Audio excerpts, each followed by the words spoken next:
नमस्कार दोस्तों। तो कैसे हैं आप सभी? ठीक होंगे। तो दोस्तों, जैसा कि आप सब जानते ही हैं कि हमने एसएपी का नया कोर्स स्टार्ट किया है, जिसमें हम आप एसएपी एसडी सिखाने वाले हैं। तो ये एक उसी से रिलेटेड हमारा आज का वीडियो है। तो आज हम बात करने वाले आइटम प्रपोजल के बारे में।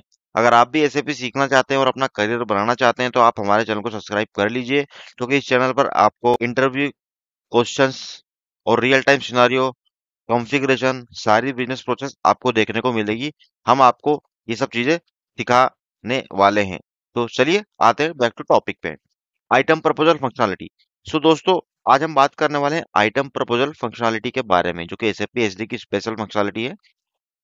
क्या होता है आइटम प्रपोजल, मैं आपको थोड़ा बता देता हूँ, उसके बाद हम फिर इसके टाइप्स पे बात करेंगे। Many times many customers place order with same combination of materials. Consider the case that the order has more than 100 materials. Then it is extremely time consuming to create such order with huge number of items with desired quantity. In such a case, item proposal is really helpful and save time effectively. Item proposal stores particular selection of material which can be assigned to the customer master in the sales area section. Now, when you create an order for that customer, then from assign item proposal, all the item can be copied into sales order with quantity or without quantity. A single item proposal can be assigned to multiple customer master. Okay. Simple से मैं आपको short में समझाऊं तो जैसा कि item proposal एक functionality है, जिसमें हम क्या करते हैं कि एक कस्टमर जो कि हमसे कुछ सर्टेन प्रोडक्ट खरीदता है, 10 तरह के, 20 तरह के, 100 तरह के, 200 तरह के, 300 तरह के, तो उसको हम क्या करते हैं, उसका एक आइटम प्रपोजल बना के उस सारे मटेरियल उसमें डाल देते हैं। उस आइटम प्रपोजल को हम असाइन कर देते हैं कस्टमर मास्टर में। तो जब भी वो उस कस्टमर के कस्टमर ऑर्डर बनाएंगे तो हम आइटम प्रपोजल को कॉल करेंगे। इसमें फायदा ये रहता है कि अगर आपका कस्टमर 100 या 200, रियल टाइम में कम से कम 1000 लाइन आइटम्स भी रहते हैं, it's very difficult to maintain 1000 material while creating the sales order. So in that case the functionality will be very useful. तो हम सबसे पहले आइटम प्रपोजल पे चलते हैं। आइटम टाइप जो रहता है पीवी रहता है, ऑर्डर टाइप आइटम प्रपोजल का, जिसको हम क्रिएट करते हैं सिस्टम में। इसका की कोड भी होता है। और यहाँ पर आप जो ऑर्डर में जाओगे VOV8 में, तो आपको दिखेगा डी। डी इंडिकेट करता है कि this is the item proposal not sales order. इसका टी कोड भी होता है क्रिएट करने का।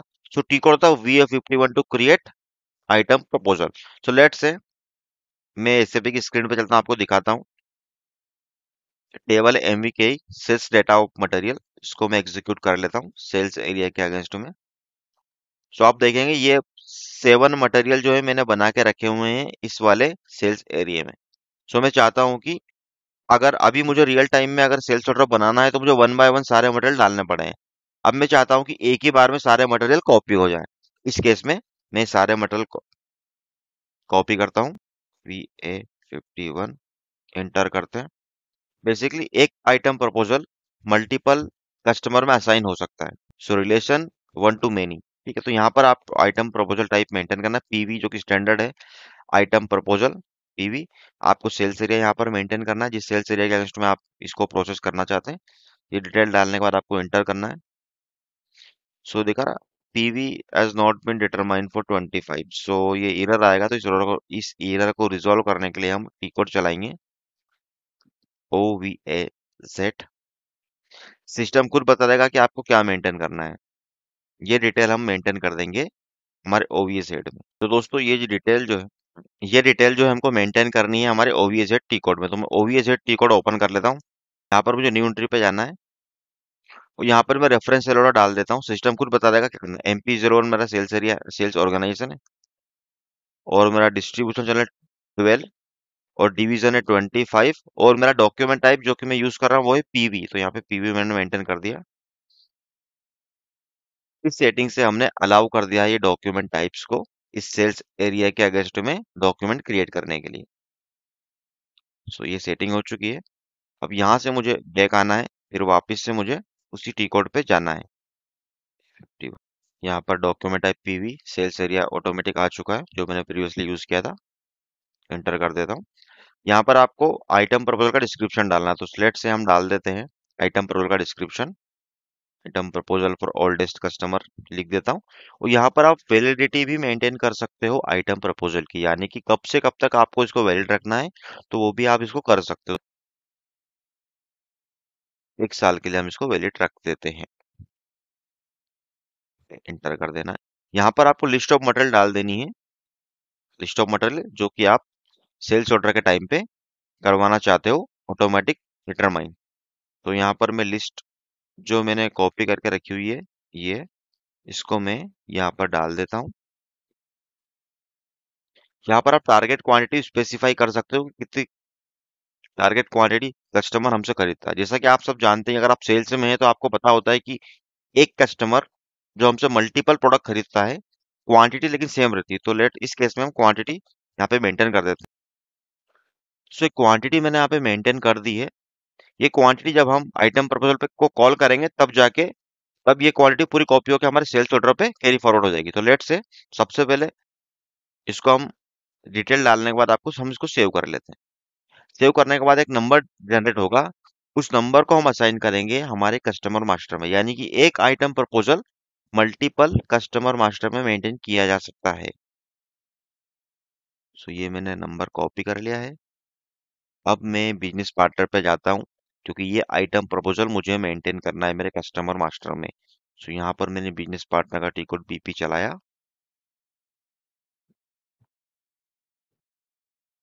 मैंने ओपन कर लिया customer. I think already open है ये कहीं। यहाँ पर ओपन है, ठीक है, ये यहाँ पर ओपन है। तो यहाँ पर ऑर्डर के सेक्शन में क्योंकि हम ऑर्डर बना रहे हैं, तो यहाँ पर आइटम प्रपोजल जो हमने बनाया है, हम इसको यहाँ पर पेस्ट कर देते हैं। आइटम प्रपोजल पेस्ट हो गया। इसके बाद हम चेक करते हैं, डॉक्यूमेंट इस data of business partner is error free, इसको हम सेव कर देते हैं। अब हम इसका सेल्स ऑर्डर बनाने जा रहे हैं, जहां पर हम कॉल करेंगे आइटम प्रपोजल को। तो बेस्ड ऑन इस आइटम प्रपोजल में जितने भी मटेरियल्स हमने डाल के रखे हैं विथ क्वांटिटी, वो सब ऑर्डर पे आ जाएगी। Let's create one sale order, YOR4 ये यूज करने वाला हूँ मैं। यहाँ पर आपको कस्टमर डालना है।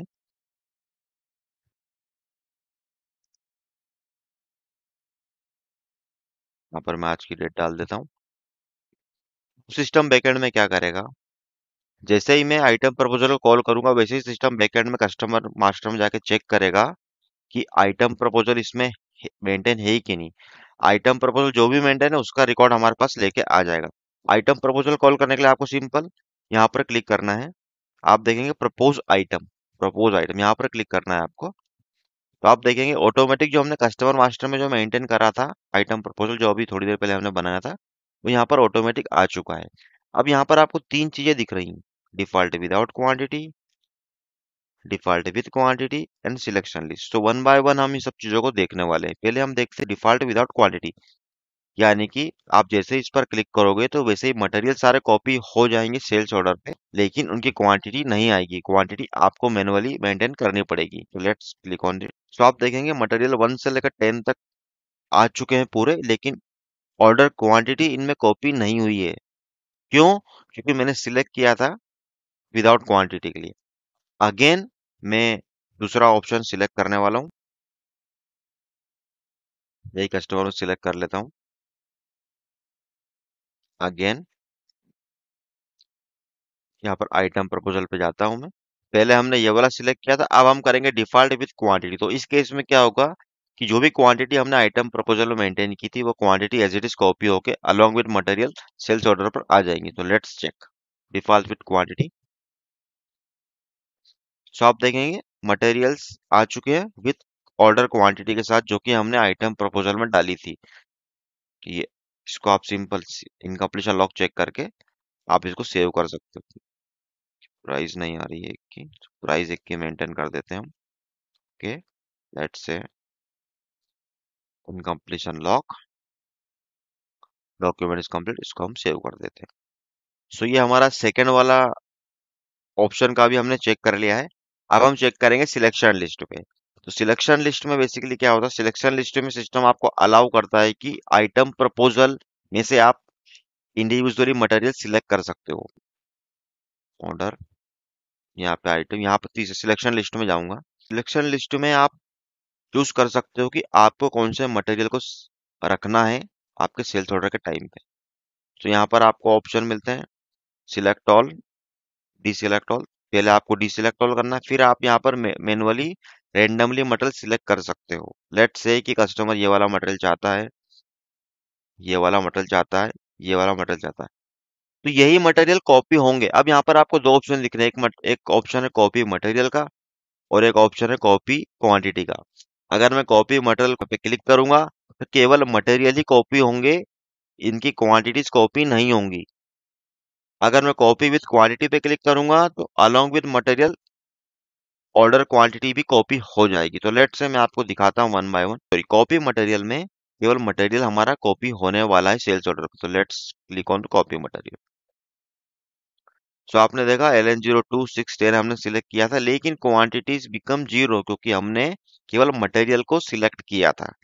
अब स्टिल यहाँ पर हम इसको सिलेक्ट करके इसको डिलीट कर देते हैं। अगेन आइटम प्रपोजल पे चलते हैं, सिलेक्शन लिस्ट पे। अब हम कॉपी करेंगे, deselect all, 20, 40, 60 with copy quantity, यानी कि along with material I want to replicate the order quantity as well in sales order. So ये सिलेक्ट मैंने, लेट से कि मैंने 3 मटेरियल सिलेक्ट किए हैं, इनकी क्वांटिटी भी जैसे मैं कॉपी क्वांटिटी पे क्लिक करूंगा सेल्स ऑर्डर पे कॉपी हो जाएंगे। आप देखेंगे कॉपी भी हो चुकी है मटेरियल के अगेंस्ट में क्वांटिटी। सो ये है हमारा आइटम प्रपोजल का कॉन्सेप्ट, जहां पर मैंने आपको बताने की कोशिश की है कि आइटम प्रपोजल फंक्शनलिटी हम क्यों यूज करते हैं और इसका क्या बेनिफिट है, और सिंपल इसको हम कैसे एक्टिवेट कर सकते हैं। बेसिकली इसमें कोई कॉन्फ़िगरेशन की जरूरत नहीं होती है, आप इसको नॉर्मली भी अपने प्रैक्टिस पर्पस के लिए यूज कर सकते हो। और अगर इस तरह की रिक्वायरमेंट आती है आपके बिजनेस में तो आप ये आइटम प्रपोजल को प्रपोज कर सकते हो अपने बिजनेस के सामने। सो आई होप आपको वीडियो पसंद आया होगा। अगर वीडियो पसंद आया तो प्लीज वीडियो को लाइक कीजिएगा, चैनल पर नए हो तो प्लीज चैनल को सब्सक्राइब कर लीजिएगा, क्योंकि एसडी के वीडियो और एसएपी के वीडियो हम आपके लिए लाते रहेंगे। आज के वीडियो में इतना ही। जय हिंद, जय भारत, आपका दिन शुभ हो।